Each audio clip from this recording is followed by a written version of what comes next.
16절 19장 1절에서 16절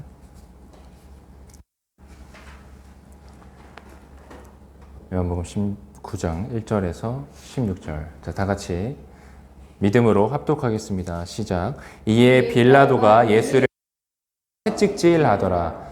군인들이 가시나무로 관을 엮어 그의 머리에 씌우고 자색 옷을 입히고 앞에 가서 이르되 유대인의 왕이여 평안할지어다 하며 손으로 때리더라.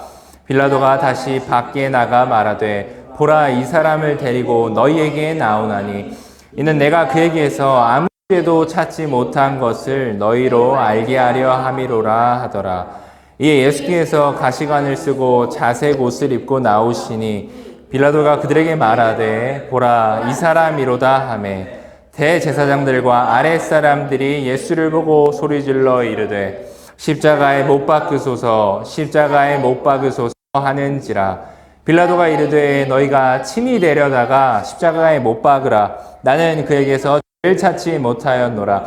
유대인들이 대답하되 우리에게 법이 있으니 그 법대로 하면 그가 당연히 죽을 것은 그가 자기를 하나님의 아들이라 함이니라.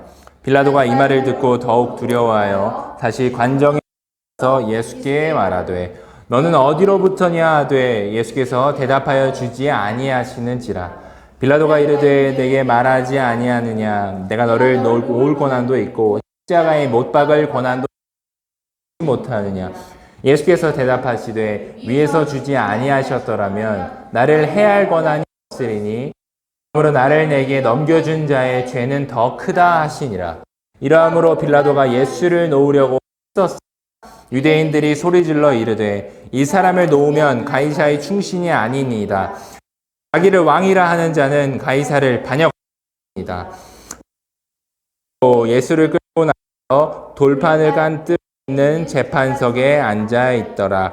이날은 유월절의 준비일이요 때는 제6시라. 빌라도가 유대인들에게 이르되 보라, 그들이 소리 지르되 없이 하소서, 없이 하소서, 그 십자가에 못 박게 하소서. 빌라도가 이르되 내가 너희 십자가에 못 박으랴. 대제사장들이 대답하되 가이사 외에는 우리에게 왕이 없다니. 이에 예수를 십자가에 못 박도록 그들에게 넘겨주니라. 아멘. 하나님 아버지, 세상은 가이사를 따르는 세상입니다. 하지만 주님, 저희는 우리들의 왕, 이 세상을 창조하신 하나님을 따르는 자녀들입니다. 아버지, 오늘 우리에게 말씀하사 하나님의 자녀로서 이 승리하신 세상을 살아가는 그 삶을 우리에게 알려주시고 또 오늘의 말씀을 통하여 예수님께서 우리를 위해 고난받으시고 우리를 위해 말씀하신 그 모든 위로부터 내려온 것들을 우리도 깨닫고 알게 하여 주시옵소서. 감사드리며 예수님 이름으로 기도하옵나이다. 아멘. 예수님께서는 지금 빌라도의 관정에 잡혀있는 상황입니다.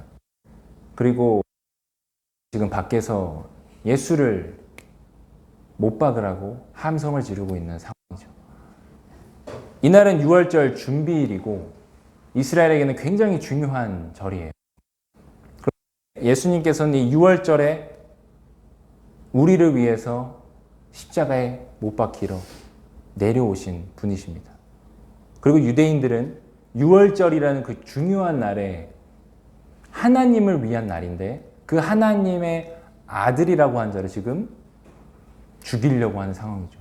그리고 예수님은 그걸 다 아심에도 친히 본인이 십자가에 못 박혀 들리사 우리를 구원하기 위해 직접 예수님께서 오신 상황이에요. 직접 본인이 다 결정을 하신 거예요. 오늘 말씀을 통해서 그리고 빌라도가 총독이에요. 빌라도 총독. 그리고 우리 사도신경이라고 기도하는 기도문인데 사도신경에 어떤 내용이 있냐면 빌라도에게 고난을 받으사라는 내용이 있어요. 오늘 말씀에 과연 빌라도가 정말 예수님을 괴롭히고 그를 정말 예수를 죽이고자 했는지 빌라도는 3번이나 이 자는 아무 죄가 없다고 합니다. 근데 어찌 보면 빌라도는 지금 우리 많은 크리스천들이 사도신경을 기도할 때마다 그는 억울할 거예요. 내가 괴롭히지 않았는데 왜 빌라도에게 고난을 받으사라고 전 세계 사람들이 다 사도신경 할 때 빌라도를 그렇게 얘기를 합니다. 오늘 말씀을 보시면서 어떤 내용인지, 과연 빌라도가, 그리고 또 예수님께서 어떻게 말씀하시는지 보도록 하겠습니다. 19장 1절, 2절, 3절. 자, 시작. 이에 빌라도가 예수를 데려다가 채찍질하더라. 군인들이 가시나무로 관을 엮어 그의 머리에 씌우고 자색옷을 입히고 앞에 가서 이르되 유대인이여 평안할지어다 하며 손으로 때리더라. 자, 앞에 18장 보면은 예수님이랑 바라바라고 하는 그죠? 살인을 저지른 자가 있어요. 근데 유대인들은 바라바를 살려달라고 하죠. 유월절 특사로. 그러니까 빌라도는 지금 아연 실수를 한 거예요. 내가 봤을 때 예수는 죄가 없는데 지금 죄가 누가 봐도 법으로도 죄인이 이 사람을 지금 풀어달라고 하니까 아연 실세가. 그리고 사마리아 사본이랑 성경의 사본의 역사적으로 보면 이 바라바 범죄자도 예수라고 이름. 나사렛 예수, 바라바 예수 이렇게 불렸다는 거예요. 그러니까 이게 굉장히 좀 불쾌한 내용이고 좀 기독교적으로도 좀 뭐 혼란을 주니까 이걸 아예 지워버린 겁니다. 그래서 그냥 바라바라고만 해요. 어쨌든 바라바 예수를 선택을 합니다. 예수를 선택한 게 아니라 바라바 예수를 선택해서 이스라엘 백성 기꺼이 지명수배돼서 체포된 이 살인범을 풀어줘요. 그리고 예수를 이제 빌라도가 어쩔 수 없이 1절에 보시면 빌라도가 예수를 데려다가 채찍질하다. 이때 당시 채찍에 등급이 있었어요. 그러니까 고문에도 등급이 있었어요. 뭐 채찍 A 등급, B 등급, C 등급. 그래서 뭐 C 등급은 예를 들어서 좀 약하게, B 등급 애들 점점 강한 거예요. 근데 아마 예수님은 제일 높은 등급이시지 않을까 싶습니다. 그래서 채찍질을 하는데 그만큼 등급이 있었다는 건 여러분, 고문이 등급이 있었다는 건 그만큼 악명 높았다는 거죠. 얼마나 고문이 다양하고 악했으면 등급이 있어요. 예수님께서는 채찍질을 맞으시는데 에 맞다가 죽는 사람이 이 로마 시대 때 사람이 칼에 찔려서 뇌에 이 외적인 타격, 이 외적으로 내가 사람이 죽는다는 것은 엄청난 고통이었다는 거죠. 근데 예수님은 그런 고통을 당했다는 거예요. 이 채찍이 이제 나무 손잡이가 있고 쭉 채찍이 이어지면 이 앞에가 뼈 조각으로 돼 있어요. 뼈, 동물의 뼈로 이렇게 돼 있고 쇠구슬이랑 같이 달려 있어요. 그래서 이 성경의 어떤 기록에 보면 예수님이 어떤 상태였냐면 뼈가 채찍질을 맞아서 이 채찍질의 갈고리로 살이 다 뜯겨서 뼈가 보인다고 했어요. 그리고 내장이 그 정도로 기록에는 표현이 되어 있습니다. 십자가를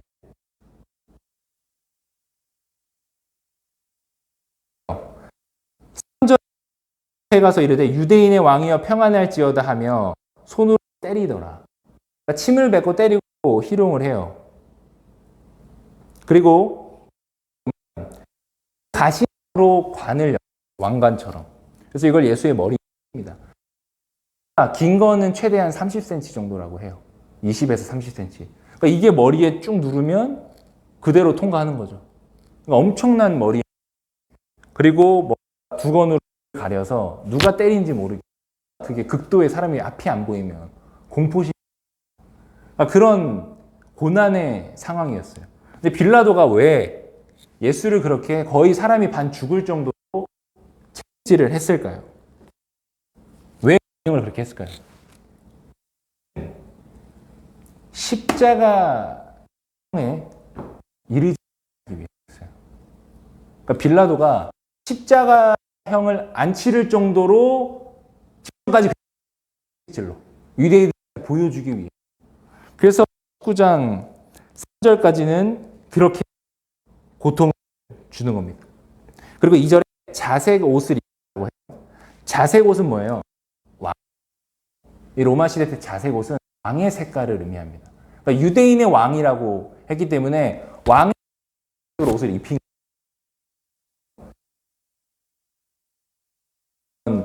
최대한 비슷한 장면이 나오는데 그렇게 해서 고통스럽게 합니다. 자, 그 다음 이어서 어떻게 나오는지 볼게요. 4절, 5절. 자, 시작. 빌라도가 밖에 나가되 이 사람을 데리고 너희에게 나오나니 이는 내가 그에게서 아무 죄도 찾지 못한 것을 너희로 알게 하려 함이로라 하더라. 예수께서 가시관을 쓰고 자색을 입고 나오시니 그가 그들에게 말하되 보라 이 사람이로다 하매. 인들은 지금 6월절이라고 해결해야 된다고 안 들어가죠. 관정 밖에서 계속 지금 시위하는 빌라도가 안으로 들어와서 신문하고 채찍 다시 또 얘기 나누고 왔다 하는 거예요. 근데 지금 결국 빌라도가 뭐라고 이렇게 몇 번 신문도 하고 채찍질하고 왔다 갔다 하는데 4절에 얘기를 하죠. 죄도 무죄를 선언합니다. 이 이스라엘 총독인 빌라도가 무죄를 딱 선언해요.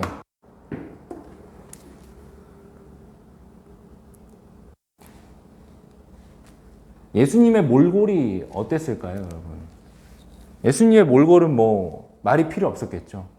뭐 드러날 정도라고 기록이 돼 있었기 때문에 온몸이 아마 피 범벅이었을 거고 자색 옷이 더 붉은 빛이 돌았을 겁니다. 온몸이 피로. 근데 빌라도가 이 죄 없는 말씀드렸죠. 십자가형을 치르지 않고 그냥 그렇게 끝내기 위해서 5절에 이에 예수께서 입고 나오신 빌라도가 그들에게 유대인에게 말합니다.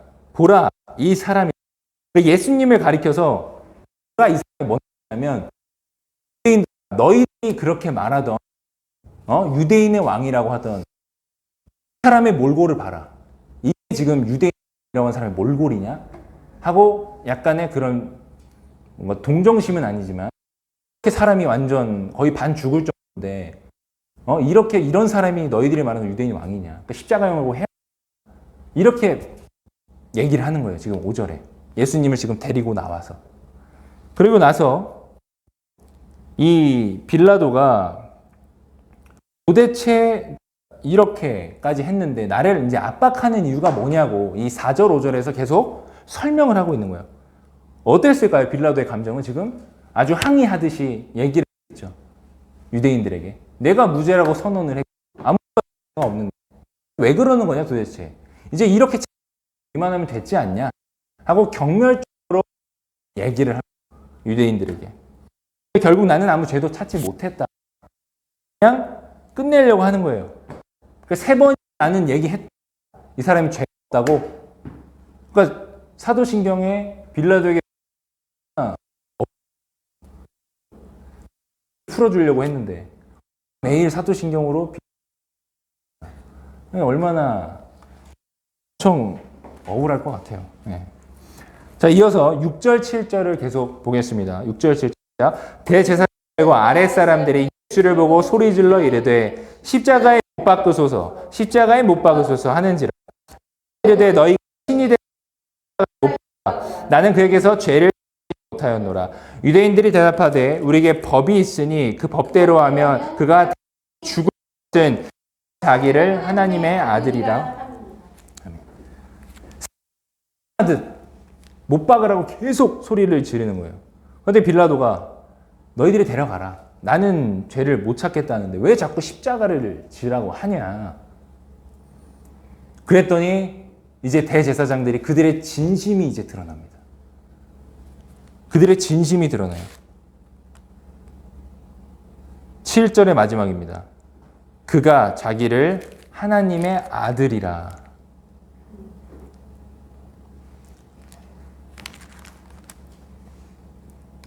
이제 그들의 진심이 드러나는 거죠. 그리고 그들의 진심은 우리 법대로 하면 사형 하면 제사장들이 말하는 우리 법, 종교법이죠. 그들의 법을 얘기하고 있는 거예요. 종교법은 뭐예요? 신성모독. 예수라는 자가 하나님의 아들이라고 지 스스로 칭호를 하고 있다. 이게 신성모독이에요.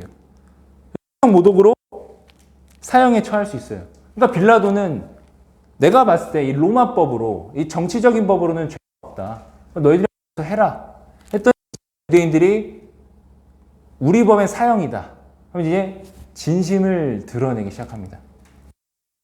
여러분, 우리가 역사적으로 그렇고 지금도 그렇지만 사실 정치 권력이랑 종교 권력은요, 중세시대부터 계속 서로 대립을 해요. 서로 누가 힘을 겨루기, 이 나라를 더 차지하기 위해서 종교와 정치는 서로 대립이에요. 근데 오늘 이 빌라도와 유대인들은 어떻습니까? 이 현장이 어때요? 전혀 대립이 아니죠. 서로 지금 을 해서 그날 밤 예수를 잡아와서 지금 죽일지 얘기를 하고 있는 상황입니다. 그러니까 생각을 해보면 좀 웃긴 거예요. 자, 로마 정치 권력은 당연히 이스라엘을 지배하고 있었기 때문에 그들을 관리 감독하기 위해서 당연히 억압을 하고 멸시를 하고 컨트롤해야 되잖아요. 자, 그럼 이 종교, 이스라엘 믿는 자들, 이 종교인, 들의 리더, 대제사장들은 어떻게 해야 될까요? 하나님의 자녀들을 보호해야 될 의무가 있는 거죠. 그리고 하나님을 지키고 매일매일 하나님을 제사드리고 하나님에 따라 그 율법, 이 유언을 지키려고 지금 재판장에도 안 들어가는데 하나님은 1분초도 허투루지 않는 자들이 지금 하나님을 보호하고 하나님을 믿는 자를 지켜야 될 자들이 지금 로마와 결탁해서 하나님의 아들인 예수를 죽이려고 하는 상황인 거죠. 근데 이게 참 너무 아이러니한 거예요. 지금 뭐 우리 교회도 뭐 20대부터 그 어른까지, 그리고 뭐 학생, 청년, 결혼한 사람, 남자, 여자, 그리고 진보, 뭐 각자 정말 다양한 사람들이 있는데 이 예수님은 그 한 분으로 우리는 모였죠. 뭐 만약에 우리가 우리의 속 얘기를 다 빨리면 뭐 저 사람은 왜 있나 뭐 이렇게 충분히 생각할 수 있잖아요. 근데 예수님은 이 공동체를 위해 오신 거예요. 지금 로마 권력과 유대는 연합을 해서 예수님께서 이 유대인들을 고발에게 반역을 저질렀죠. 예수님께서 내가 왕이다 라고 했기 때문에. 그리고 세금을 안 냈다. 조세저항법.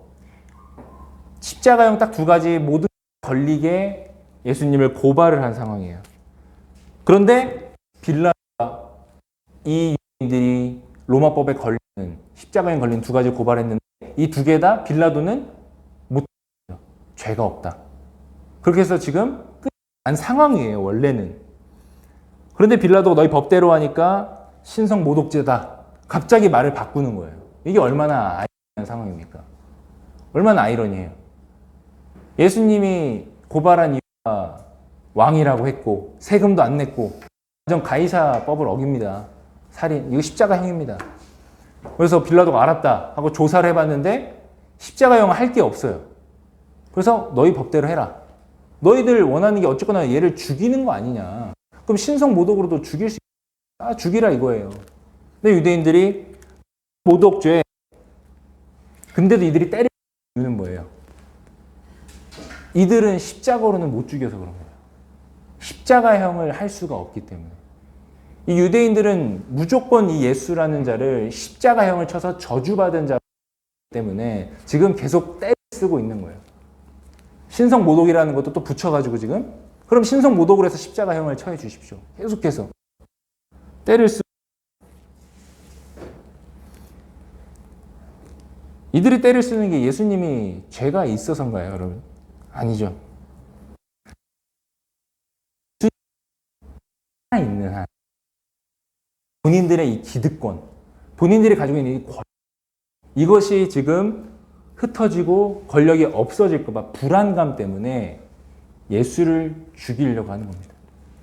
본인들이 가지고 있는 권력이 너무 어마어마하니까 이 권력을 지키기 위해 십자가에 못 박겠다는 거예요. 그 하나님을 가장 잘 섬기는 사람들이라고 우리는 이제 이때 당 사람들이 알고 있고 되게 존경받는 자들인데 하나님의 아들이란 자를 지금 십자가에 못 박아 죽이려고 하는 거죠. 그러니까 이게 빌라도가 되게 놀란 거예요. 그러니까 율법을 지키는 자들이 율법의 비리를 저지르고 하나님을 믿는 하나님 아들이라고 한 사람을 지금 죽이려고 하니까 그 빌라도는 지금 되게 놀란 거죠. 그럼 그 이후에 어떻게 되는지 보겠습니다. 19장 8절, 9절, 10절입니다. 요한복음 19장 8절, 9절, 10절. 자, 빌라도가 말을 듣고 더욱 두려워하여 다시 관중에 들어가서 예수께 말하되 뭐냐 하되 예수께서 대답하여 아니하시는지라 빌라도에 내게 말하지 않느냐 내가 너를 놓을 권한 있고 십자가에 못 박을 권한 있는 줄 알지. 빌라도가 이 말을 듣고 했다라고 합니다. 이게 무슨 말이에요? 이것은 이전에도 빌라도는 두려워했다는 이 예수에 대해서. 왜 그가 두려워했을까요? 예수님을 맞닥뜨렸을 때 그는 두려움이 왔던 거예요. 왜요? 예수님하고 눈이 마주쳤을 때 하나님의 시선이 느껴졌기 때문에. 예수님은 인간의 몸으로 오신 하나님이기 때문에 그 시선이 그는 느껴졌기 때문에 예수를 신문할 때 시작부터 두려움이 왔던 겁니다. 하나님의 시선 앞에. 근데 거기다가 그 두려움이 있는 들이 하나님의 아들이라고 했다. 그러니까 이제 더 두려움이 엄습해 오는 거예요.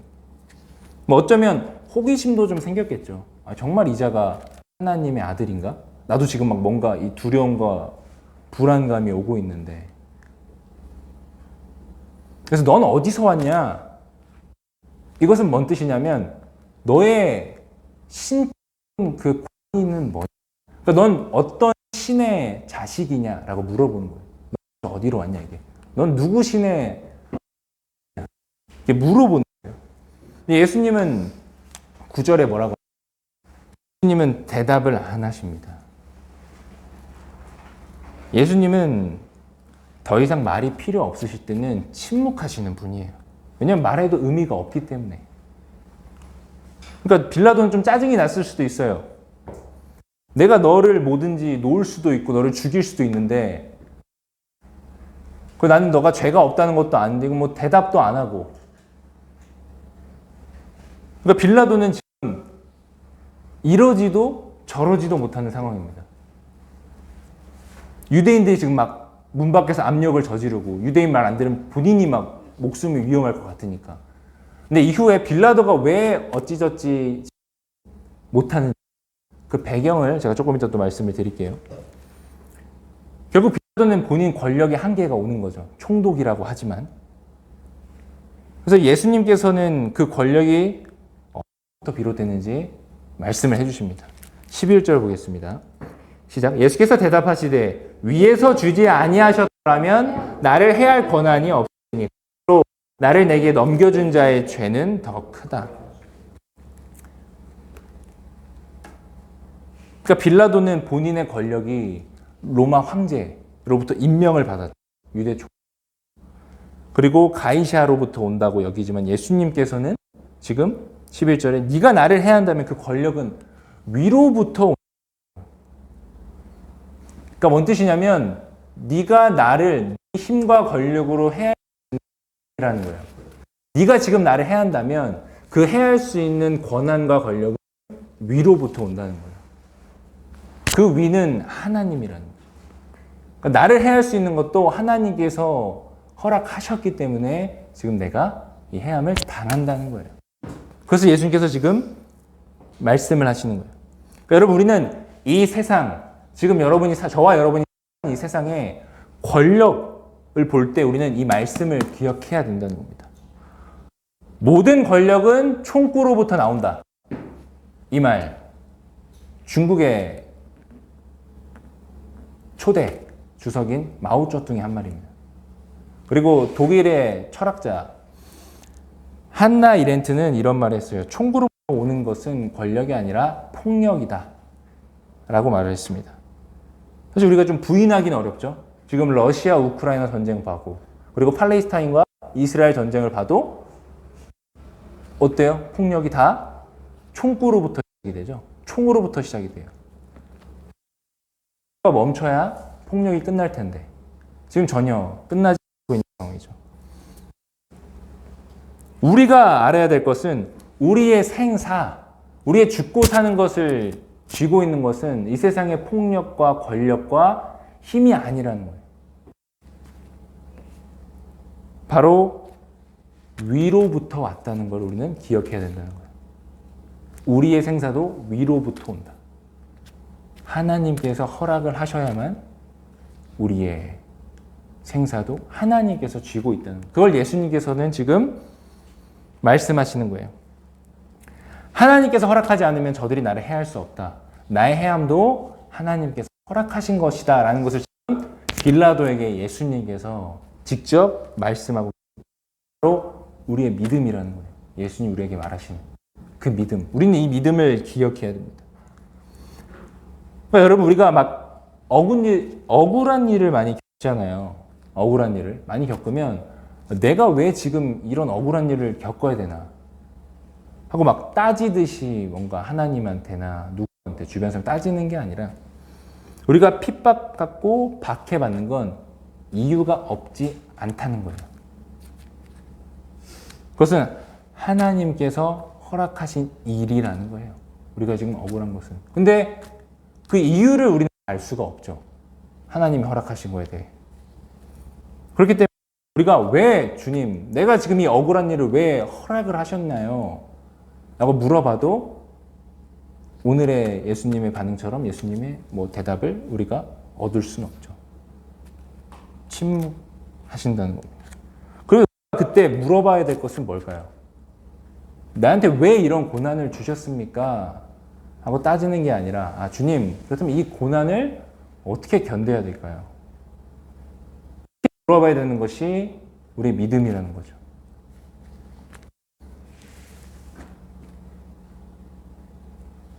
예수님께서 이 고난과 이 역경이 다 하나님께서 허락하신 하셨어요.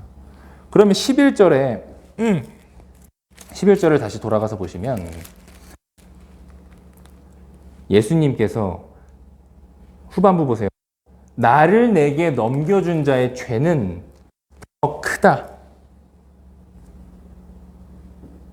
여러분 기억하시기 바랍니다.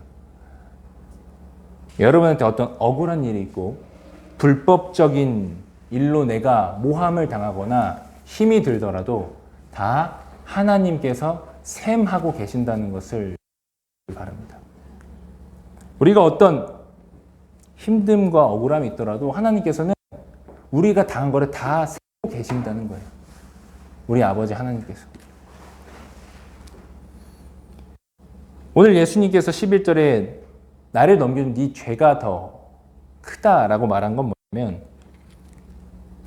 유다, 예수를 팔은 자죠.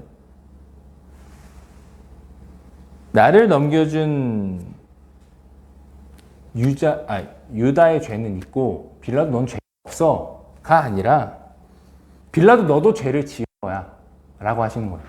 너도 죄를 지은 거지만 나를 너에게로 넘겨준 가야바, 그의 죄는 더 크다라고 하시는 거예요. 지금 빌라도 너가 죄가 없는 게 아니야. 너도 죄가 있지만 너한테 넘겨준 그 대제사장 가야바의 죄가 더 크다고 지금 말씀하시는 거예요. 근데 왜 우리는 사도신경 빌라도에게만 받았냐? 이 사도신경은 어찌 보면 좀 우리가 너무 일반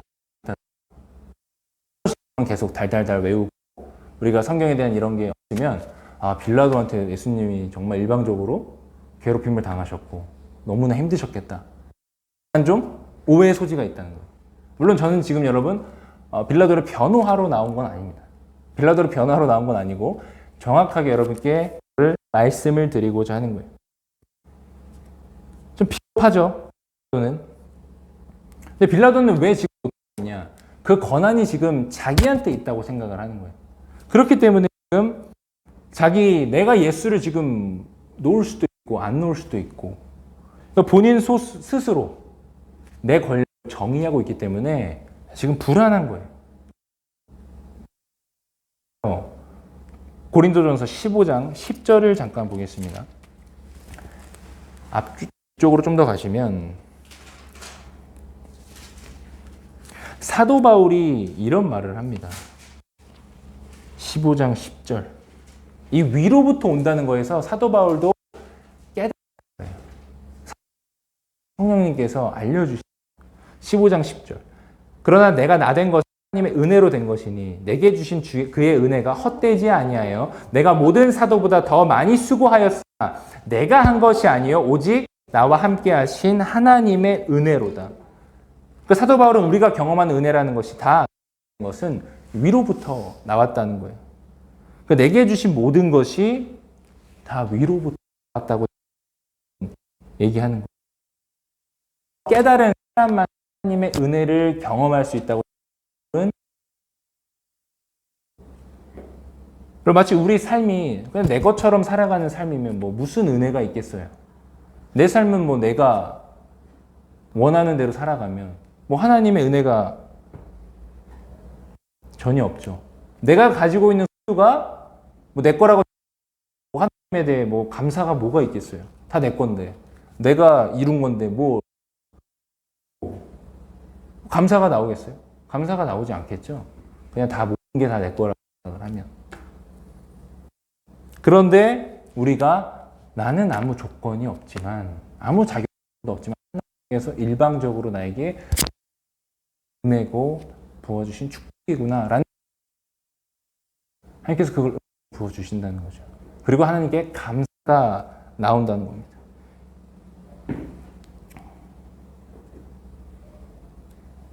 그렇기 때문에 뭐 재물뿐만 아니라 뭐 인기, 권력, 우리가 지금 뭐 세상과 지금 소통하고 가지고자 하는 그 모든 욕망, 그런 모든 것들 가운데 내 맘대로 내가 행사할 수 있다.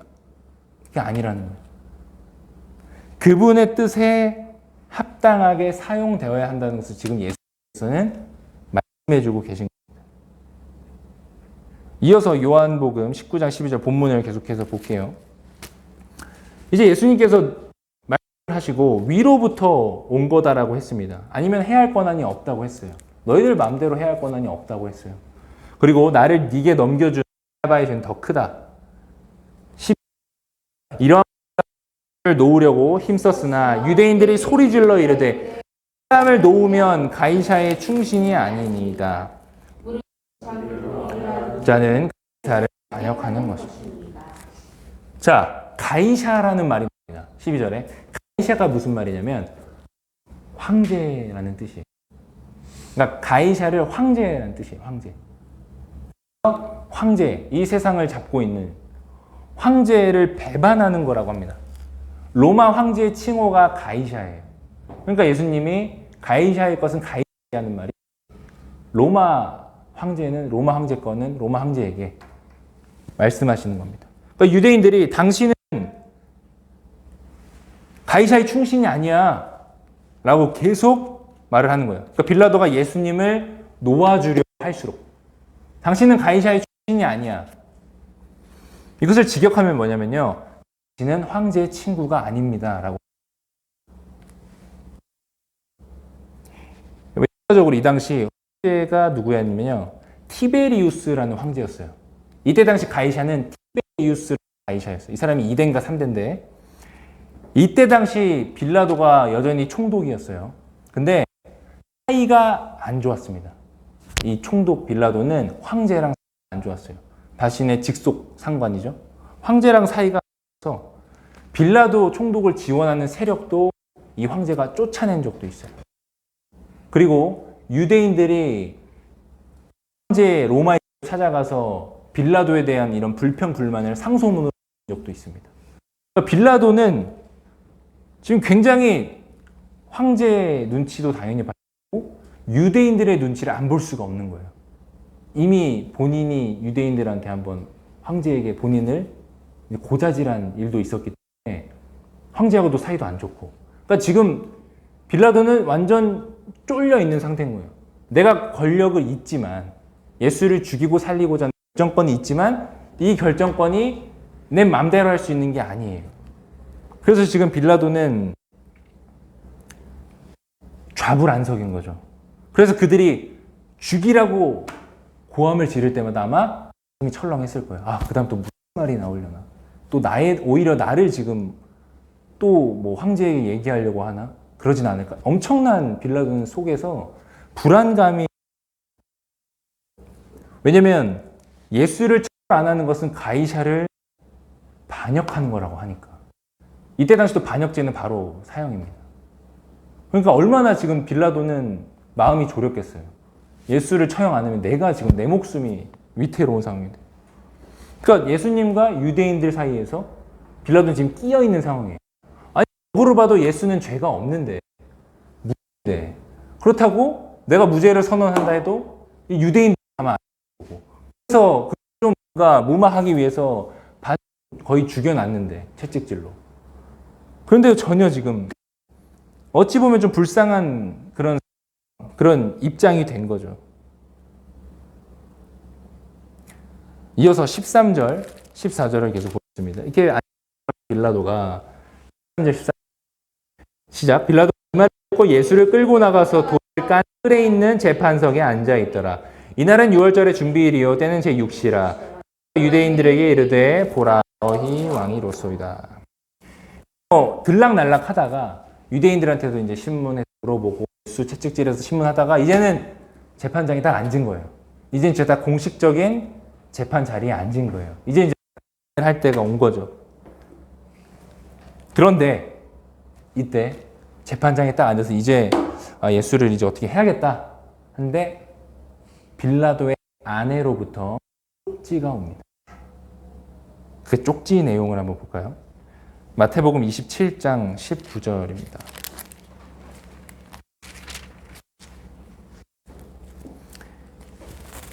마태복음 앞쪽으로 쭉 넘기면 49페이지 정도에 있습니다. 27장 19절. 이제 재판에서 딱 재판을 이제 하려고 하는데 아내로부터 쪽지가 옵니다. 27장 19절 시작. 총독이 반석에 앉았을 때에 그의 아내가 사람을 보내어 저 옳은 상관도 하지 꿈에 내가 그 사람으로 인하여 애를 많이 태웠나요? 생각해보세요. 진짜 아내가 나타나면 웃기지 않습니까? 여러분? 한마디로 판사가 그 판사 아내가 갑자기 들어온 거예요. 그리고 쪽지를 주고 간 거예요. 갑자기. 너무 웃긴 상황이죠. 재판 중인데. 아무튼 빌라도의 아내는 얼마나 안 좋은 꿈을 꿨길래, 그죠? 얼마나 안 좋은 꿈에 빌라도 손을 대지 말라고. 그렇잖아요. 저 옳은 사람에게라고 합니다. 거예요. 옳은 사람. 저 사람은 죄가 없다는 거 알았어요. 그래서 아무 상관하지 마옵소서.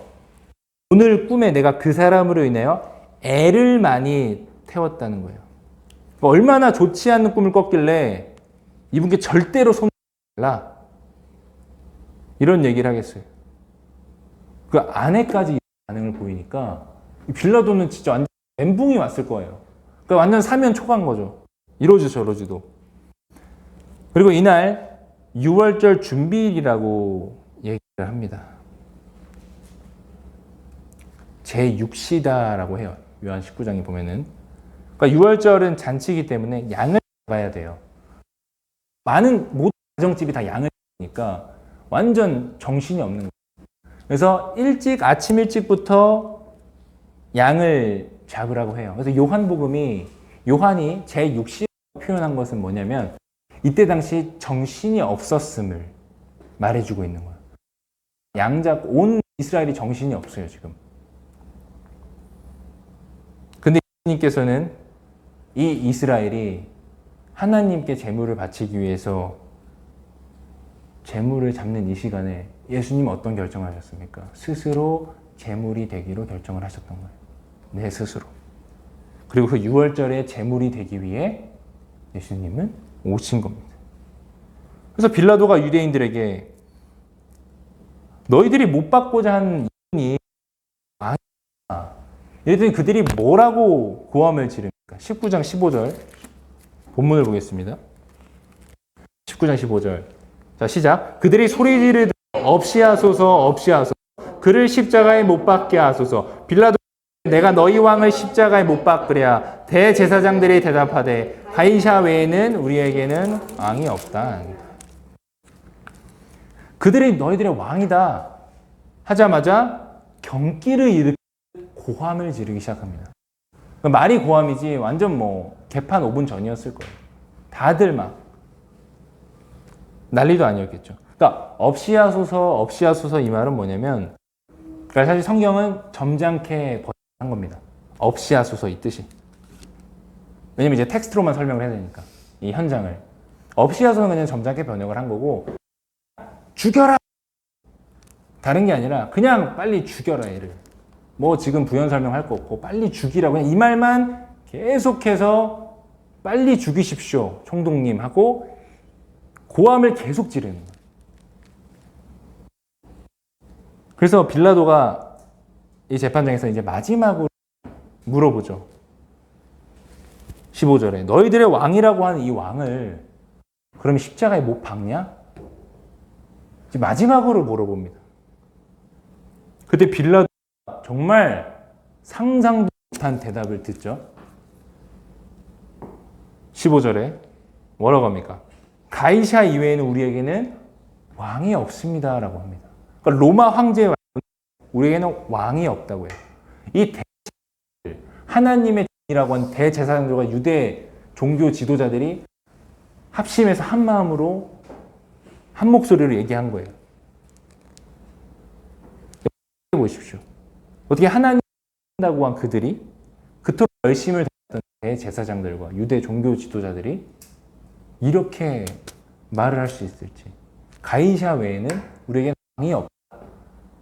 완전 하나님을 어떻게 한 거예요? 손절한 거죠. 그리고 그들은 가이사의 종이 된 거예요. 도대체 그들은 어떤 일이 있었길래, 그렇지 않아요?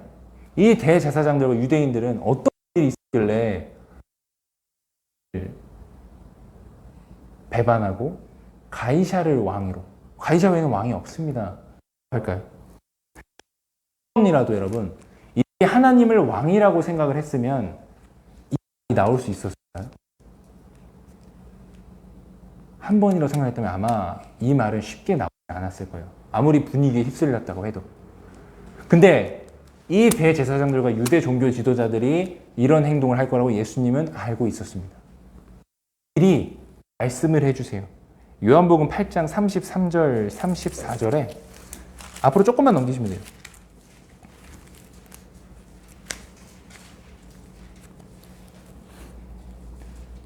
(8장) 33, 34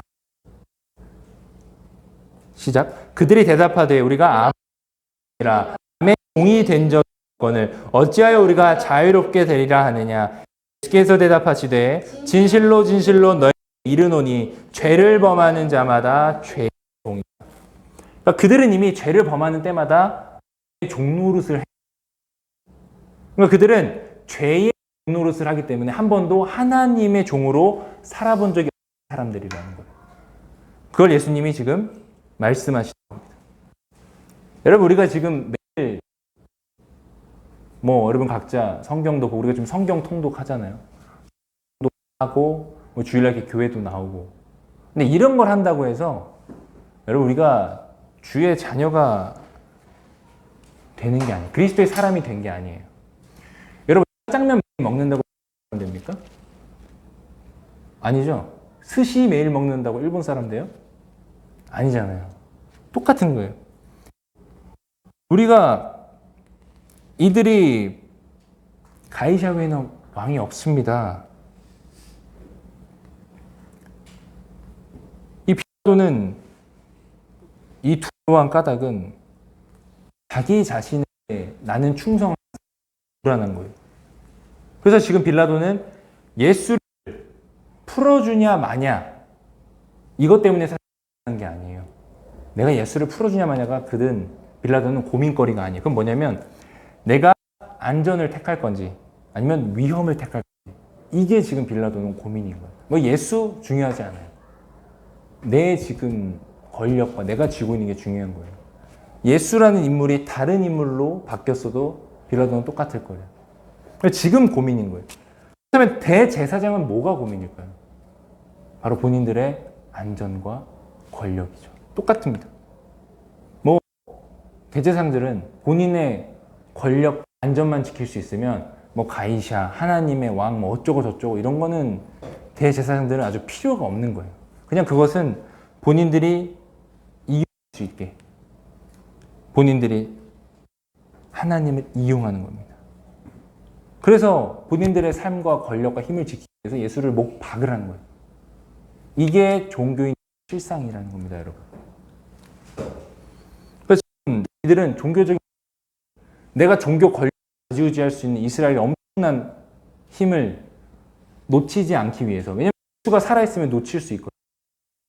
예수가 워낙 우리는 다 당연히 하나님의 아들이고 예수님의 놀라운 이적과 기적을 그들도 당연히 알고 있었어요. 근데 왜 인정하지 않죠? 인정을 하는 순간 본인의 기득권과 권력과 모든 종교 권력은 다 예수한테 가기 때문에. 그래서 그걸 빼앗기지 않기 위해서 지금 필살적으로 예수를 죽이는 거예요. 그러니까 본인들의 피를 안 묻히고 로마의 힘을 빌어서 그것도 십자가형을 통해서 저주받은 자로 딱 남아서 깔끔하게 끝낼 수 있게. 그럼 대제사장들은 지금 이렇게 하고 있습니다. 우리도 이제 말씀을 슬슬 마칠 겁니다, 여러분. 오늘 이 자리를 떠나기 전에 우리도 여러분 결정을 하나 해야 됩니다. 그것은 뭐냐면 우리 자신의 삶에 이들이 가이사의 왕이 없다고 한 것처럼 삶의 왕은 누구인가? 여러분, 저와 여러분 왕은 누구인가를 우리는 고민해 볼 필요가 있어요. 왕이 돼서 내가 하나님이 필요한 것인가? 하나님이란 단지 내 삶에 내가 주인이 되기 위해 그냥 필요한 건가? 아니면 내가 되기 위해 그냥 권력이 필요하고 내 삶에 내가 왕 노릇하면서 영화 누리기 위해 재물이 필요한 것 뿐인가? 오늘 여호와 이 백성들에게 얘기하는 우리도 지금 고민해 봐야 된다는 겁니다. 이제 말씀을 결론 사도 바울이 이 갈라디아 교회에 편지를 썼을 때 얘기를 한번 읽어드릴게요. 갈라디아서 1장 10절인데 이제 사람들에게 좋게 하랴 하나님 좋게 하랴 사람들에게 기쁨을 구하랴 내가 지금까지 사람들의 기쁨을 구하였다면 그리스도의 종이 아니니라. 여러분 사람을 기쁘게 하기 위해서 한 주간을 열심히 사십니까? 아니면 하나님을 기쁘게 하기 위해서 열심히 사십니까? 오늘 교회 나온 게 단순히 내가 이 사람 때문에 어쨌거나 여기서 나와서 뭔가 말씀을 듣고 하면 좀 마음이 평안해지기 때문에 우리의 삶의 목적은 정확해야 된다는 거예요. 한 주간 우리가 살아가는 게 단순히 내가 먹고 자고 쉬고 놀고 이런 게 아니라 하나님을 기쁘게 하기 위해서 그게 적든 크든 무엇이든 간에 단 한 가지 행동이라도 하나님을 기쁘게 하기 위한 우리가 살아간다면 그게 사도 바울이 말하는 종된 모습이라는 거죠. 한 주간 여러분 하나님을 생각하시면서 하나님을 기쁘게 하기 위해 한 주간 살기를 바라기를 원하고 하나님을 기쁘게 하는 한 주간 삶을 살고 난 뒤에 우리가 또 기쁨으로 이 자리에 다시 한번 만나게 되기를 예수 이름으로 축복드립니다. 잠깐 기도하기를 원합니다, 여러분. 잠깐 눈 감고 잠깐 기도할 때 하나님 내가 사람을 기쁘게 하는 것이 아니라 하나님을 기쁘게 해달라고. 내가 가진 것들, 하나님이 내게 주신, 나로부터 온 것이 아무것도 없는데 모든 것이 주의 은혜고 숨 쉬는 것조차 주의 은혜인데 내가 알지 못하고 감사하지 못했던 것들, 그냥 나로부터 왔다는 생각 때문에 그냥 이런 죄의 종으로 살아가고자 했던 나의 모습들이 이 시간 주님 앞에 회개하고 내려놓고 다시 한번 이제 하나님의 종으로서 주님이 기뻐하는 삶을 살기를 원합니다. 나를 인도해달라는 기도로 주님 앞으로 나아가도록 하겠습니다. 기도하겠습니다. 사랑과 은혜가 많으신 하나님 아버지, 오늘 아버지 내가 사람을 기쁘게 하랴 하나님을 기쁘게 하랴. 여태까지 살아온 삶을 봤을 때 내가 사람들의 눈치를 보고 사람을 기쁘게 하기 위해서, 사람을 즐겁게 하기 위해서, 나의 영예를 위해서 살아온 나의 삶을 돌아봅니다. 주님, 이 시간 예수님께서 이 가이샤에게 말했던 것처럼 내가 모든 것이 위로부터 왔다고 하셨습니다. 하나님, 제 삶의 모든 순간순간들이 다 위로부터 왔습니다. 아버지, 내가 억울한 일을 당하고 힘든 일을 당할 때 내게 왜 이런 일이 허락되는지 하나님 아버지께 따지듯이 묻지 않겠습니다. 역경도 하나님께서 허락하셨기 때문에 내가 어떻게 하면 견딜 수 있겠습니까? 라고 물어줄 수 있는, 그렇게 묻고 주님 앞에 나아가는 참된 주의 종 되기를 원합니다. 하나님, 그렇게 아버지 이해해 주시고 인도하여 주시고 도와주시옵소서. 이 부족한 주의 종이 하나님 아버지 앞에 이 말씀 가운데 더욱더 바로 설 수 있도록 그 걸음을 인도하여 주시고 함께하여 주시옵소서. 사랑의 주님, 우리가 삶을 살아갈 때 하나님께만 집중하게 하옵소서. 우리가 세상 때 좌로우로 흔들리는 것이 아니라 하나님만 바라보고 집중할 수 있는 그 능력을 우리에게 부어 주시옵소서. 주님, 우리가 죄의 종으로 살아가는 것이 아니라 하나님의 종으로, 주의 자녀로서 하나님을 기쁘시게, 사람을 기쁘게 아니라 사람을 기쁘게 하는 삶을 살아가는 것이 아니라 하나님을 기쁘게 하는 삶을 통하여 우리가 이 땅에서의 생을 마감하고 하나님 앞에 섰을 때 주님 앞에서 잘했다, 잘했다 내 딸들아, 이 말을 듣고 하나님과 함께 기뻐할 수 있는 삶을 살 수 있도록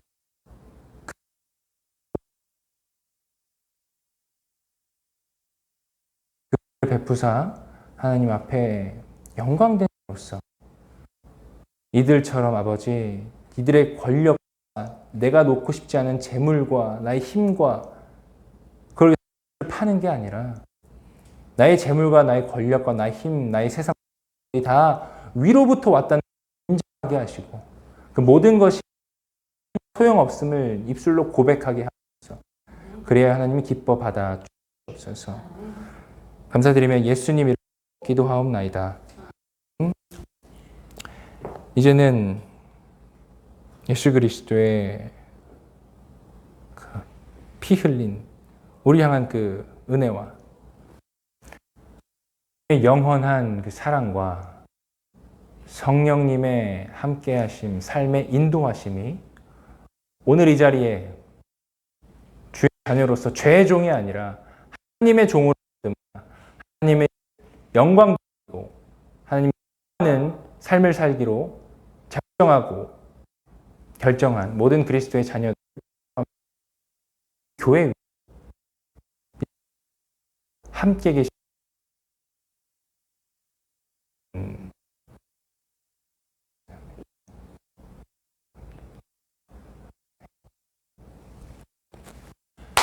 나를 왔습니다.